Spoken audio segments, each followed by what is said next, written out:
Well, thank you very much, Nancy, for those kind words. Thank you to all of the personnel here at the Institute for Peace for the groundbreaking work that you do all around the world, for the leadership that you help provide in the halls of the United States Congress, in the Senate, and in the House, to both of our ambassadors.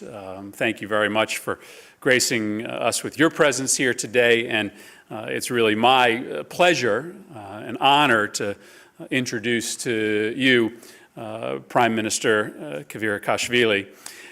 Since becoming Prime Minister late last year, he has impressed so many of us in the United States Senate who count ourselves as friends of Georgia with his skilled leadership, his vision, and his commitment to the sovereignty of his homeland. We have also taken note over the course of these last few critical months of his constructive engagement with Georgia's political opposition. Now, we may not always be we may not always have the ability to practice what we preach here in the United States in this regard, but we know that a hallmark of any healthy democracy is engagement with political opponents. And before I turn the stage over to him, I just want to say a few additional words to those of Nancy about the friendship between the United States and Georgia. It's been now several years since I got the chance to personally visit my friends in Georgia, but we have had a special relationship, certainly forged even deeper in the fire of the 2008 invasion by Russia. And the Prime Minister's visit to Washington today demonstrates the enduring bond between our countries. Georgia has many friends in both the administration and in Congress, and I'm proud to place myself, I hope, at the top of that list. Now, Georgia's strategic location as a bridge between Europe and Asia, it boasts enormous potential for Georgia, both economically and strategically, and the United States continues to support that vision for Georgia, especially as it relates to Georgia's future NATO membership. And my main message to the people of Georgia is this: continue to believe in Georgia's Euro-Atlantic future. Plan for it. Fight for it. Many of us firmly believe that Russia should not have a veto over the security partnerships of its neighbors.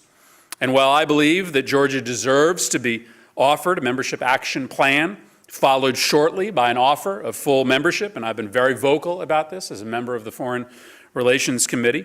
In the meantime, we've got to look for meaningful ways to deepen our partnership with Georgia.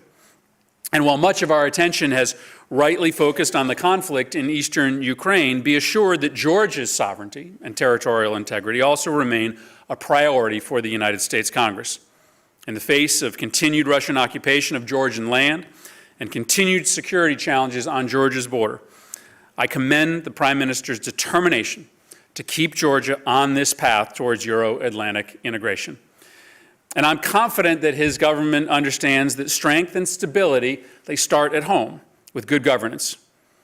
The Prime Minister's efforts to embark on a series of reforms of its judicial and security sectors, they're vital, and they'll ultimately make Georgia more resilient as a country as its institutions increase in transparency and accountability to the Georgian people. And as Georgia looks ahead to elections this fall, as do we, of course, encourage Georgia's leaders to support free and open political space for a range of views to be expressed. Protecting the freedom of political discourse can only strengthen Georgia's democracy. The United States, and in particular the United States Senate, in which I serve, is committed to Georgia's peaceful, prosperous future. And I look forward to hearing from the Prime Minister on how we, his friends in the Congress, can best support that vision. So it gives me great privilege and honor to turn the podium over to our friend, the Prime Minister of Georgia, Gyorgy Კვirikашvili.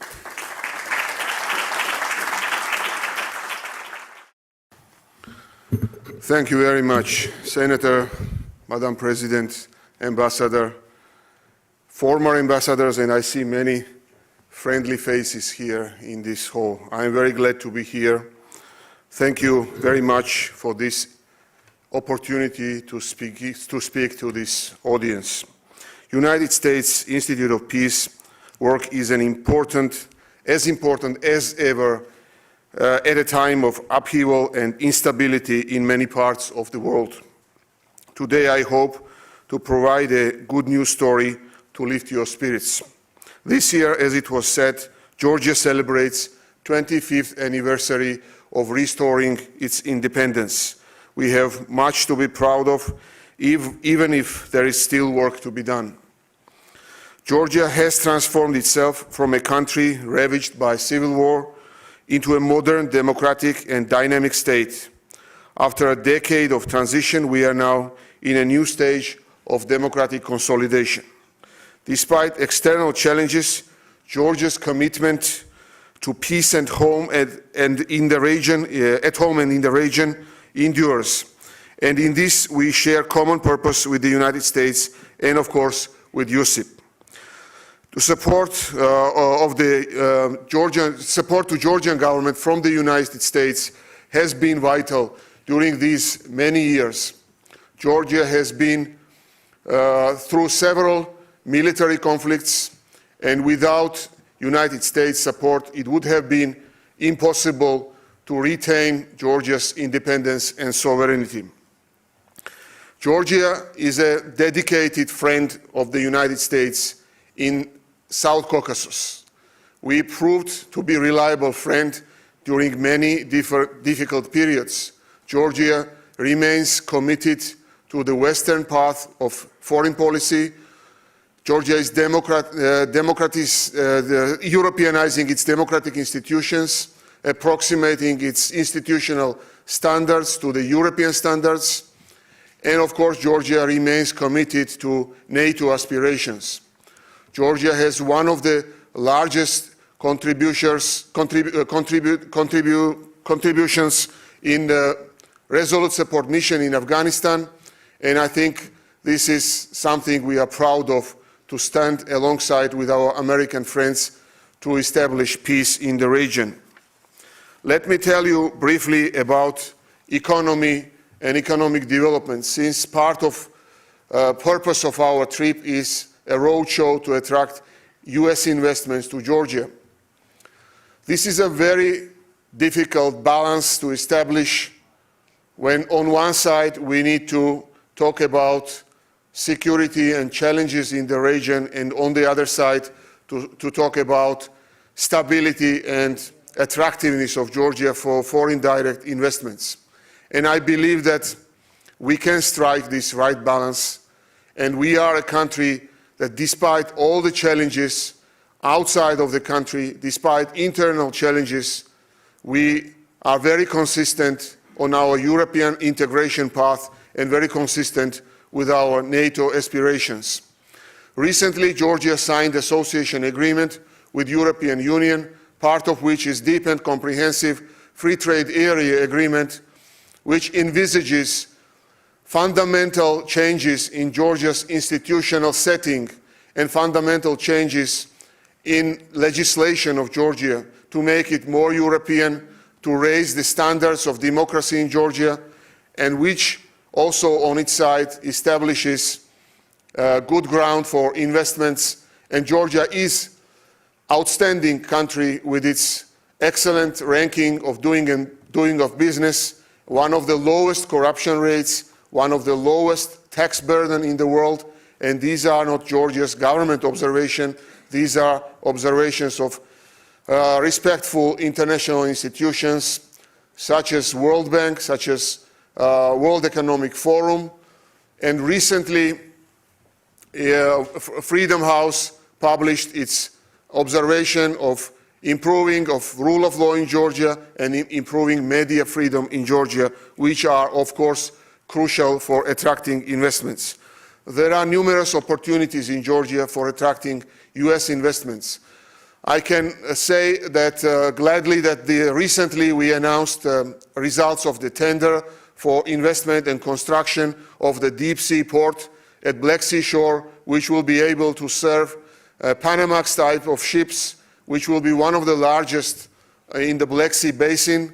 And this will be done together with American company, New Jersey-based company Conti Group, which will invest together with Georgian company TBC Group to build one of the largest ports again in the region. The port will be able to handle 100 million tons per year, and it will be done in several phases, which is even more important. Several thousand square kilometers surrounding the port will be free industrial zone where we will attract important investments from the United States and from other countries. I can say that Georgia has shown excellent growth rates despite the downturn in the region.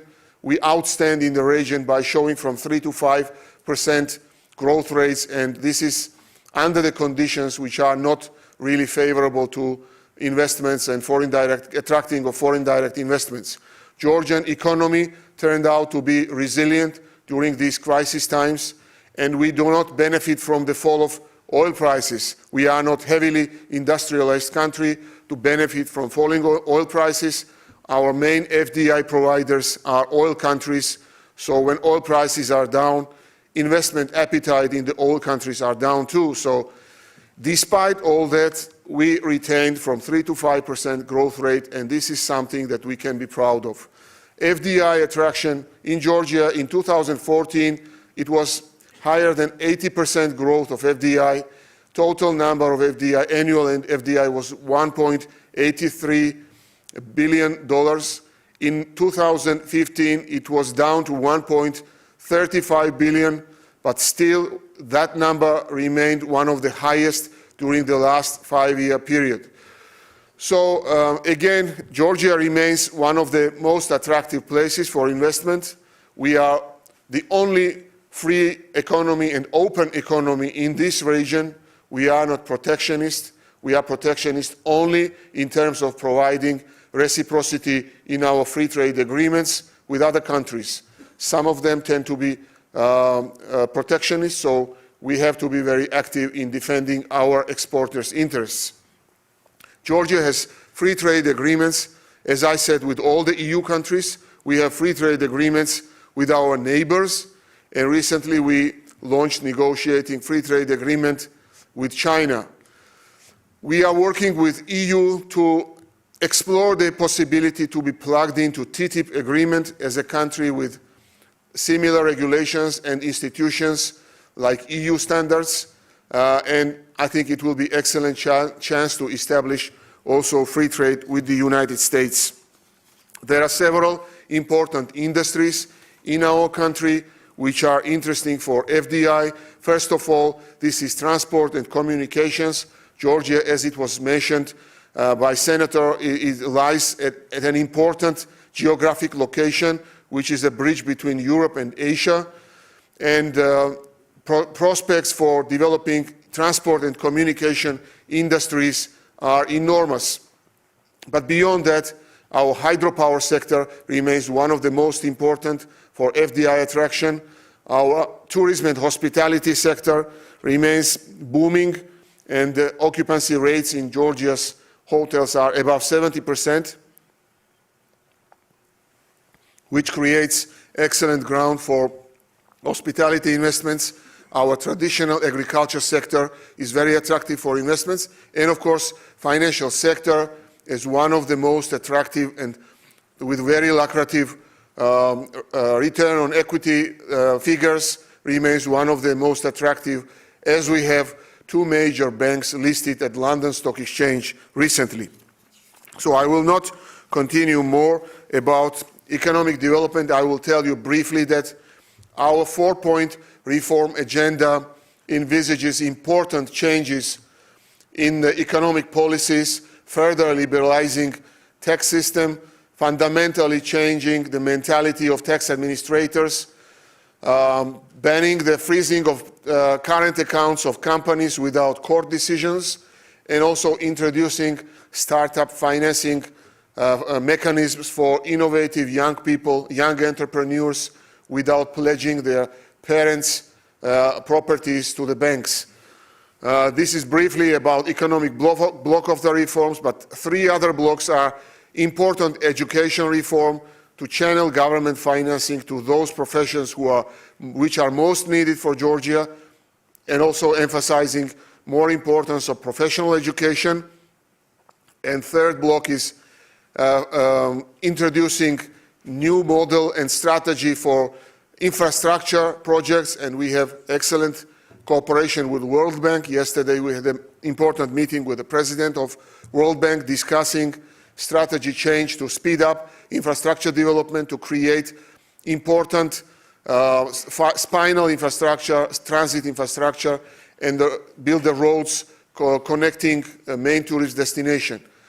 But fourth block of the reforms, maybe one of the most important, is governance reform, to change the spirit of the government, to make it more customer-friendly, to make it more service-oriented, to expand the existing public service hall concept, to cover all the needs of legal entities and companies under one roof and single window principle, and of course to create digital space where all these services will be available.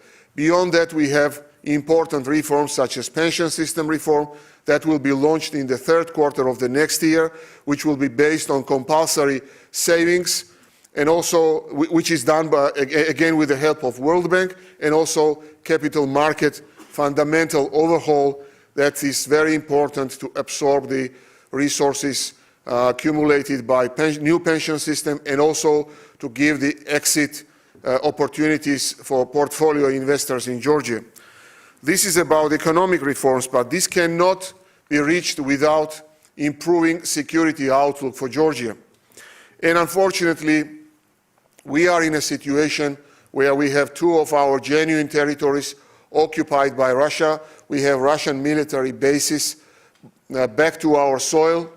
And recently, it was announced about proposed referendum of South Ossetia's potential joining of Russian Federation, to keep this instrument hanging above Georgia's head in case Warsaw Summit delivers something that can be discussed as a progress, important progress on Georgia's NATO aspirations. Also this morning we heard that President of Russia signed the ratification document of border delimitation with South Ossetia, Republic of South Ossetia, which again is absolutely against international law and serves as a way to deteriorate security outlook in the region further.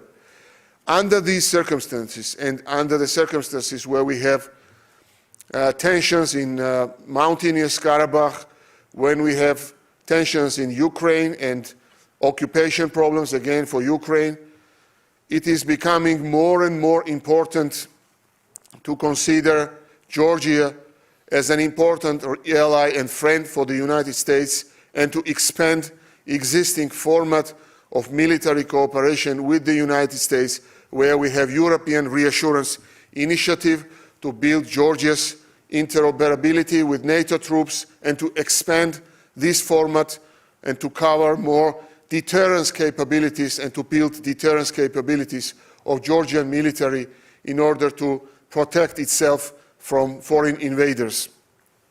And this is something to underline, that during these 25 years, Georgia remained as an important ally and strategic partner for the United States, loyal friend, and which we need to continue this trend. We need to expand and deepen our cooperation with the United States, including building more presence for US corporations, more economic presence for US companies. Now, situation in occupied regions remains very fragile. Humanitarian situation is deteriorating every day. 2 days ago, 17-year-old boy was captured by South Ossetian militia and is kept in prison just for crossing this so-called border occupation line or administrative border line. We can put it either way. And just chasing his cows. He was just an ordinary shepherd, he was chasing his cows. And it happens almost every day, every week. We have Georgian education in Georgian language banned in Abkhazia, Gali district, which is a violation of fundamental rights of Georgian nationals living across the administrative borderline. But despite all that, our commitment to rebuild peaceful, friendly relations with our Abkhazian and South Ossetian friends and citizens remains absolutely fundamental in our future policy considerations. And for this, we are building our relations. We are proposing numerous social projects, free healthcare, free education for our Abkhazian and South Ossetian friends, and we definitely see ice melting. But for this, to sustain this path again, we need international support, especially from our strongest international partner, United States.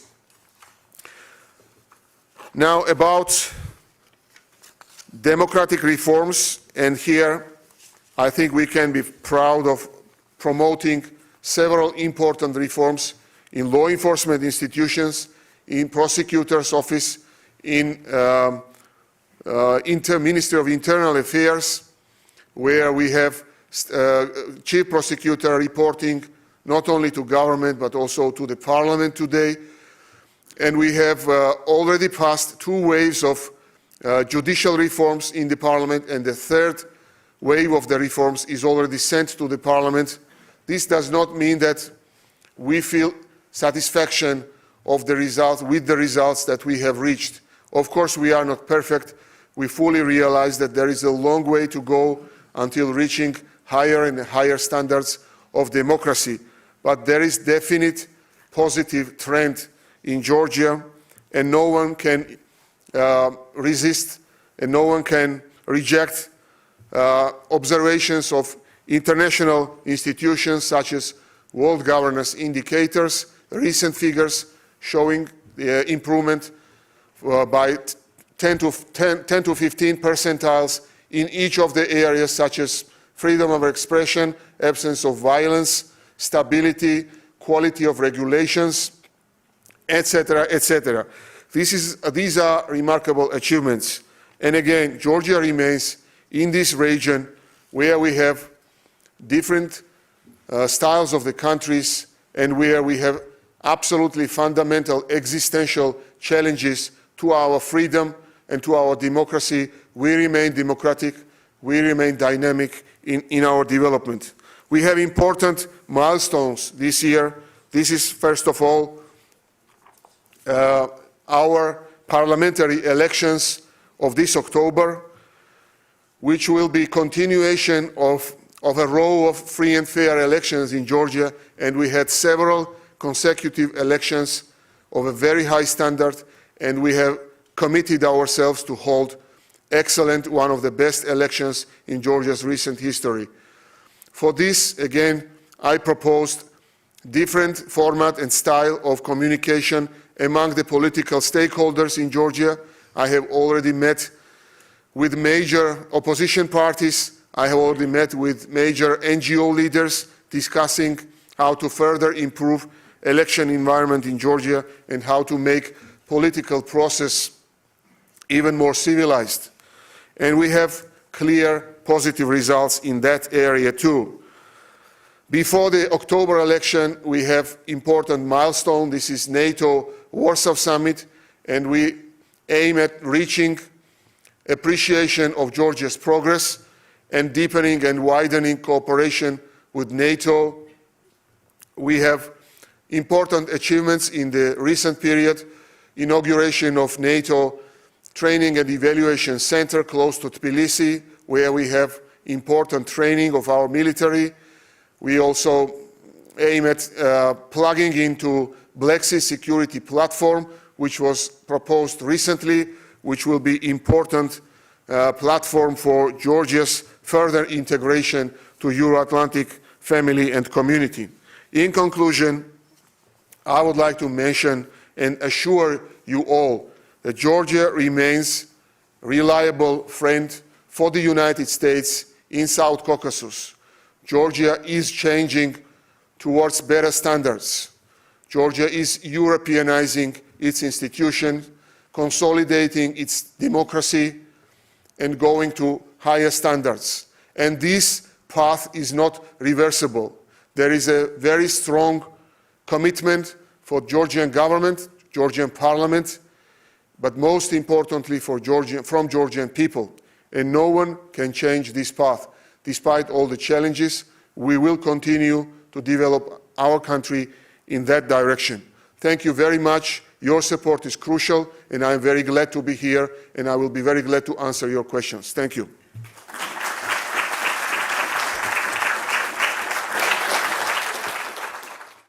Welcome. I'm Bill Taylor. I'm the Executive Vice President here, and I'm very pleased to be able to moderate this discussion with the Prime Minister of Georgia.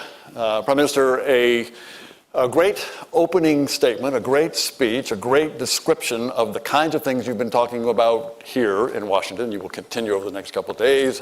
Already spoken to the Vice President, opportunity to now speak to the American people. You talked about the economic promise of Georgia. You talked about the security challenges of Georgia. And finally, you talked about the democratic progress and the direction that you're going in, most pointedly on the elections coming up in October. As you said, the progress in both the economic and in the democratic depends on security. And as Nancy Limburg mentioned in her opening, the world has noticed your pragmatic approach to one of the biggest threats that you have acknowledged, that is the Russian occupation of part of your country. Other nations have taken a more confrontational approach. You have taken a more pragmatic approach. But you just mentioned that recently, with the threat of a referendum, with the signature of delimitation of the border, there have been indications that that pragmatic approach may not be effective. And I'd be interested in your description, your thoughts about where your relations with the Russians may be going. Well, thank you very much.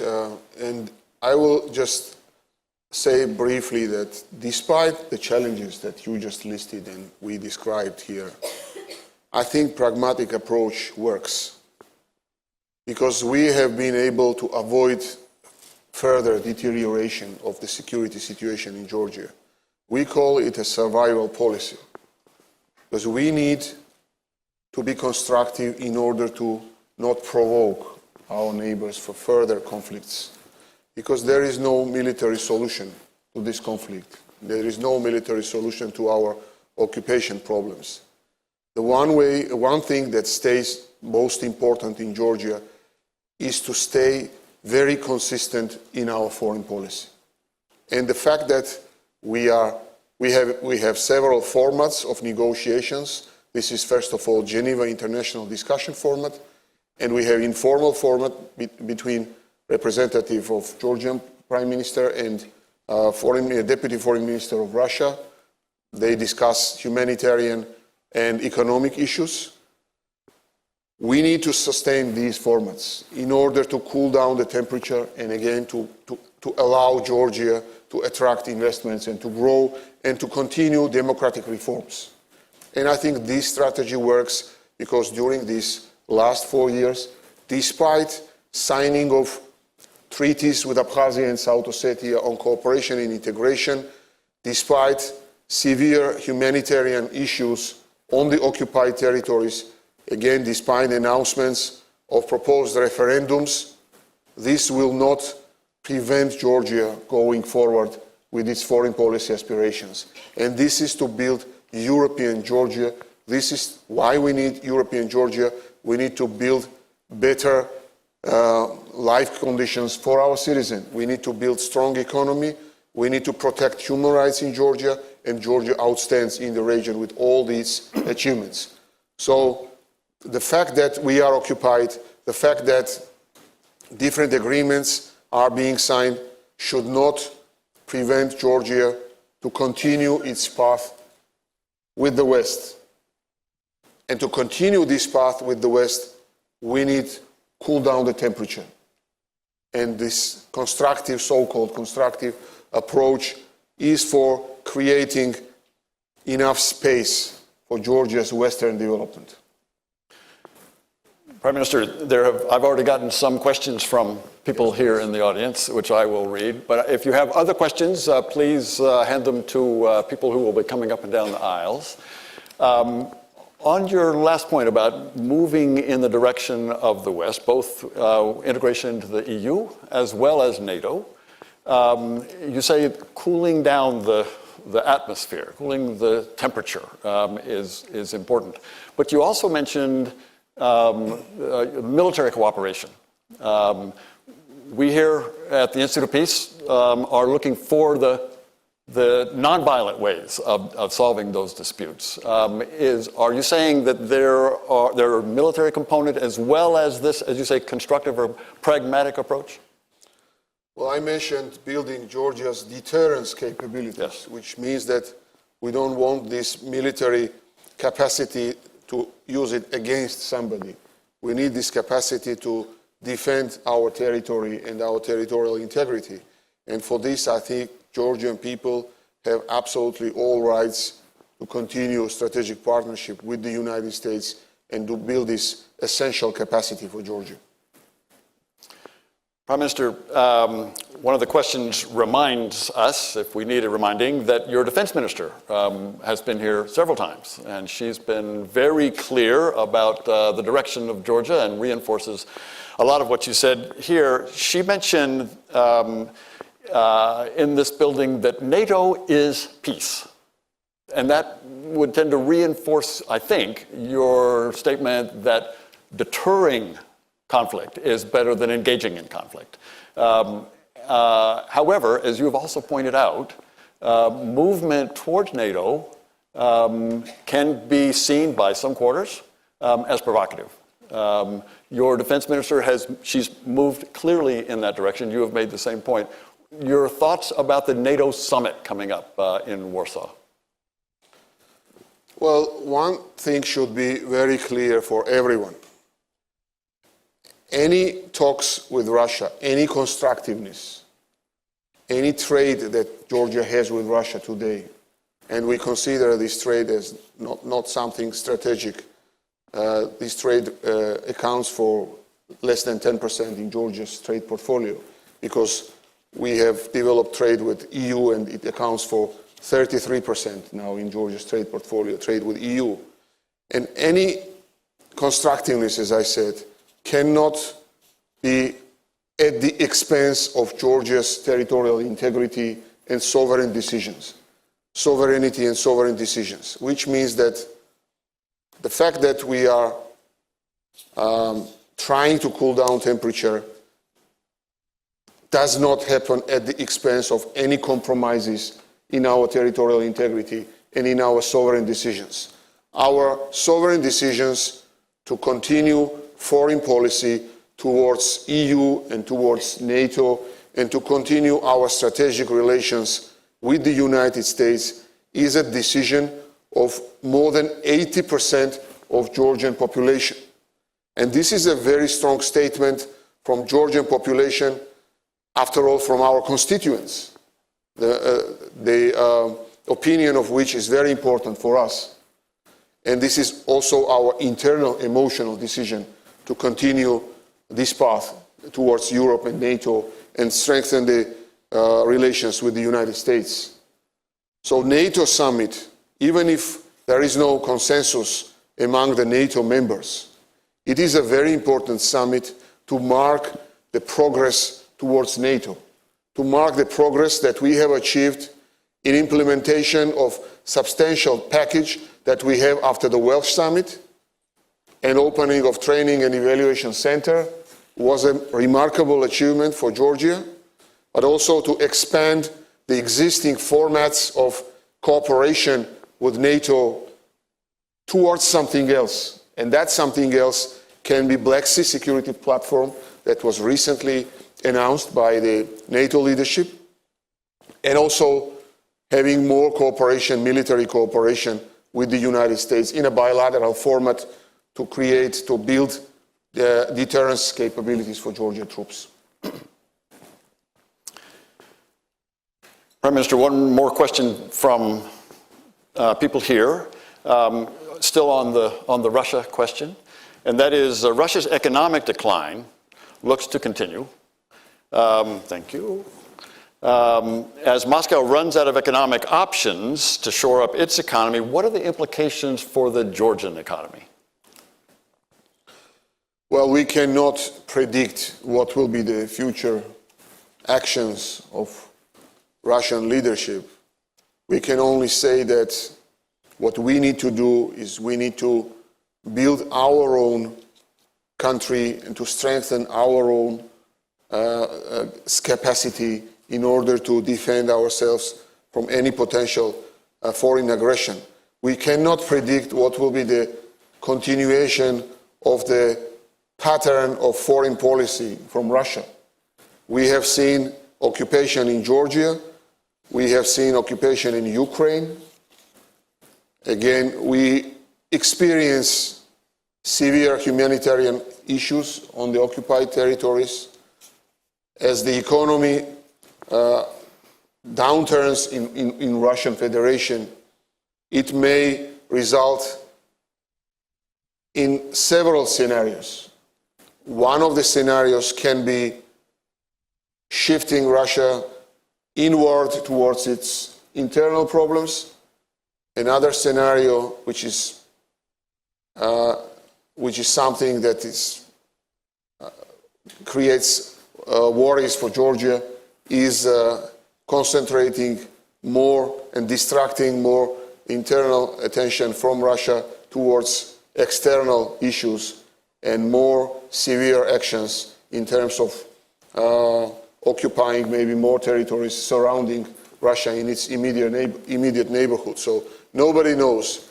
But of course, we need to be prepared for any kind of scenarios.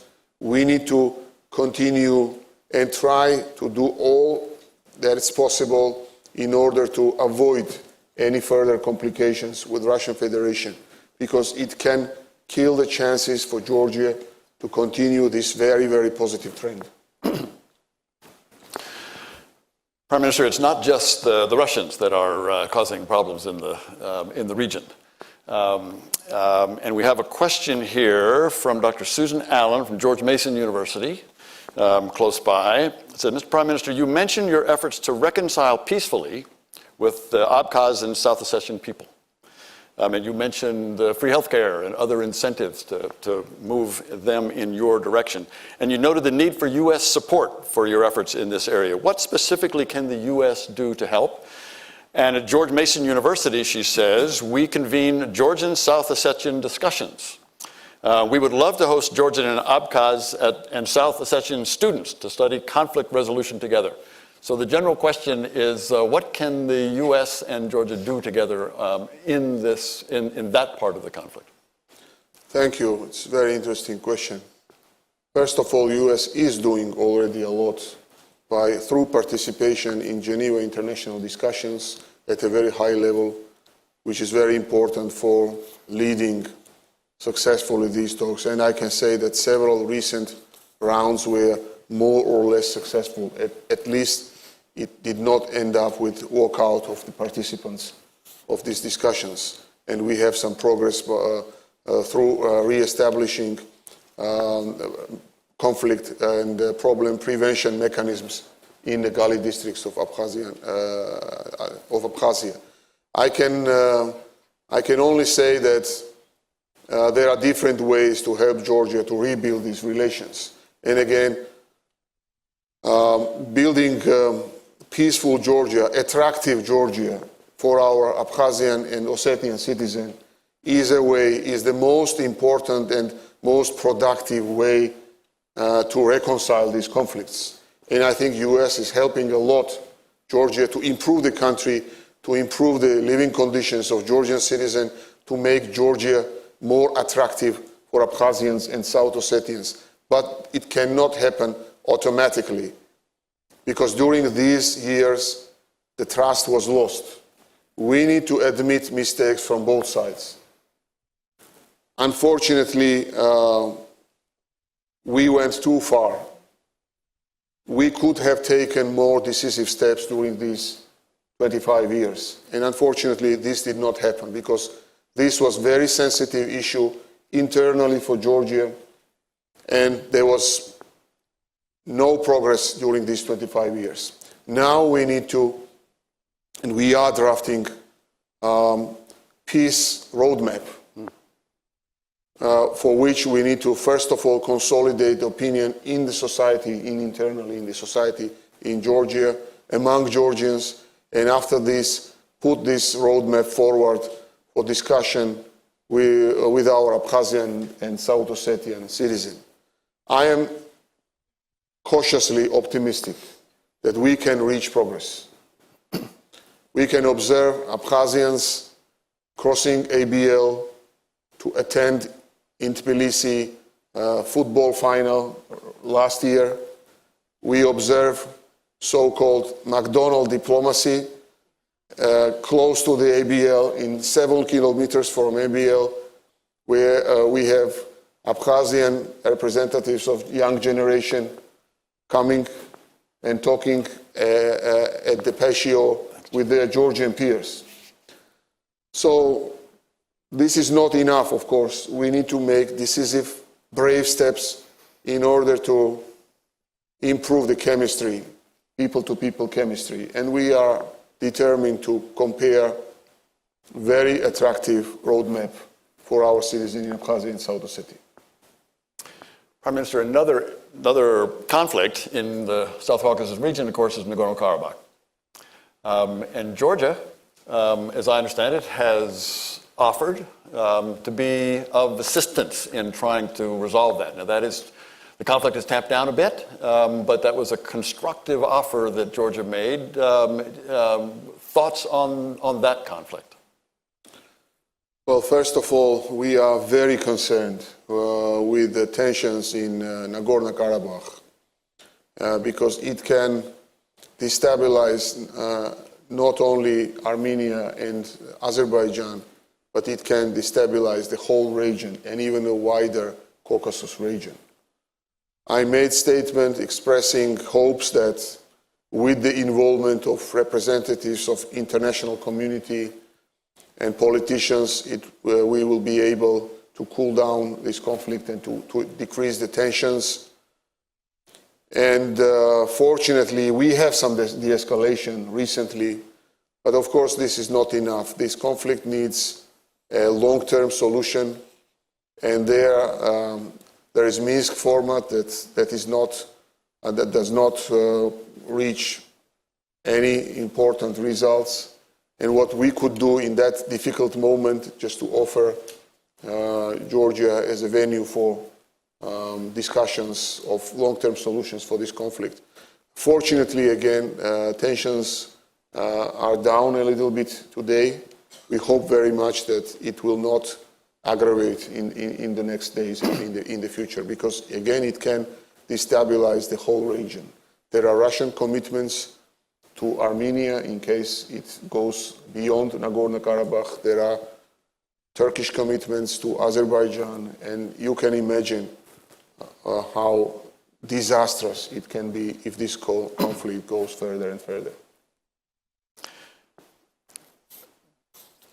Prime Minister, you have mentioned, Nancy mentioned, the Senator mentioned 25 years of independence anniversary.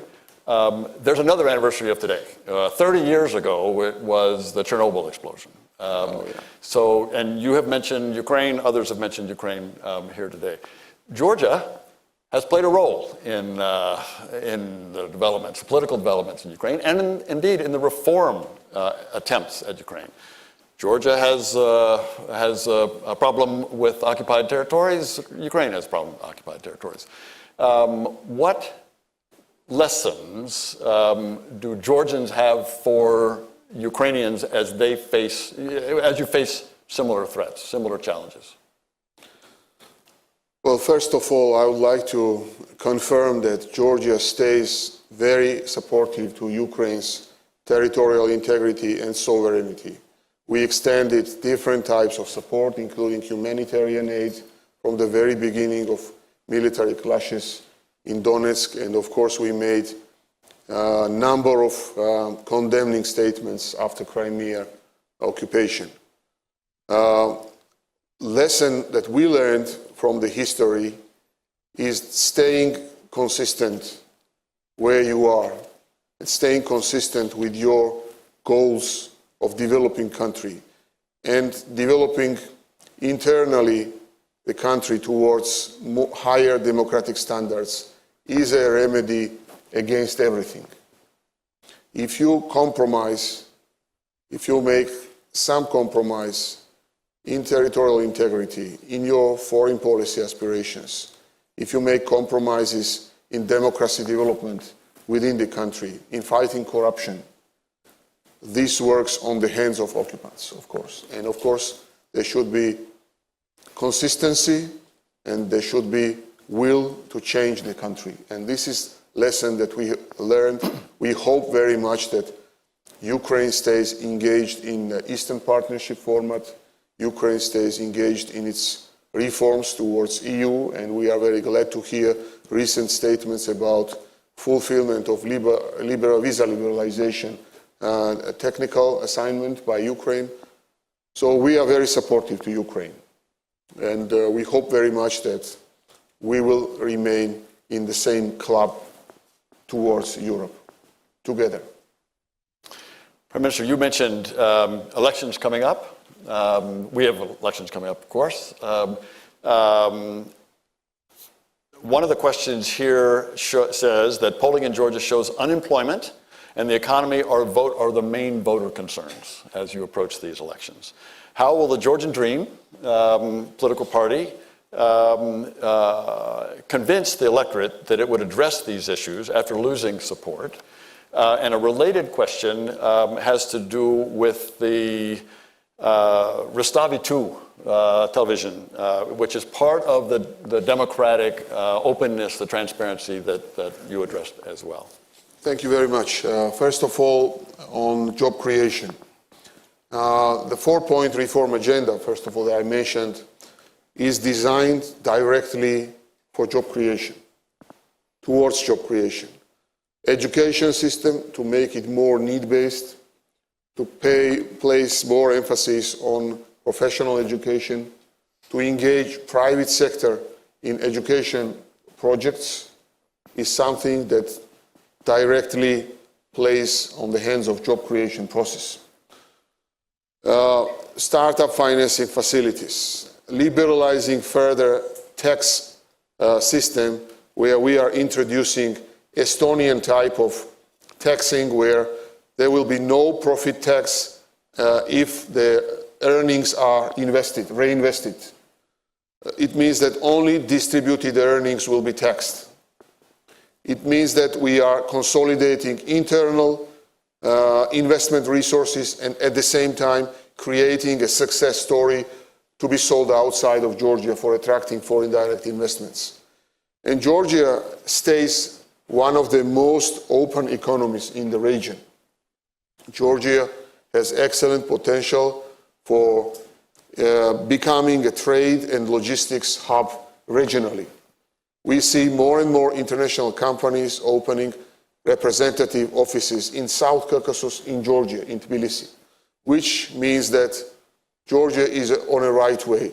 We have a slight decrease of unemployment rate in Georgia, and of course we will continue these important reforms, including upgrading and modernizing Georgia's infrastructure to increase transit flow through Georgia, which of course will create additional jobs. During the recent years, we came up with important initiatives such as Producing Georgia, such as various incentive projects for agriculture, which of course turned out to be very successful, and of course we will continue that project. But most importantly, the governance reform that I mentioned, and making a major shift within the mentality of the government officials to make government more service-oriented, to eliminate further any barriers for getting services from the government, and to make it user-friendly and to make it inclusive. And recently, we created Investor Council. We have World Bank, EBRD, IFC, American Chamber of Commerce, all major business association leaders sitting at this council, discussing all the upcoming changes in legislation so that there are no negative surprises for business community. So all these changes, of course, will dramatically improve business climate in Georgia. And it is already very favorable, but of course there is room for improvement always. And I think that by conducting these important reforms, we will create Georgia as an important place, attractive place for investments. And there is no other way. There is no room for Georgia for becoming protectionist. There is no room for Georgia to close the borders for imports. We are a 4 million population country. The only thing we need to do is provide good climate, to provide protection for our exporters, and to provide excellent doing business climate for any international investor, to promote our free agreement with European Union countries, to attract investment from regional countries, from Gulf region, in order to create enterprises for further exporting goods and services to Europe. So this is basically what we are doing, but for all these to be efficient, we need security, we need democracy, we need rule of law in the country, and these are, of course, one of the most important issues in our agenda. Prime Minister, we are out of time. You have given us a great description of both the challenges and the way forward in Georgia. We want to thank you very much. You said you wanted to lift our spirits. Well, you have done that. Thank you. Please join me in thanking the Prime Minister of Georgia. Thank you.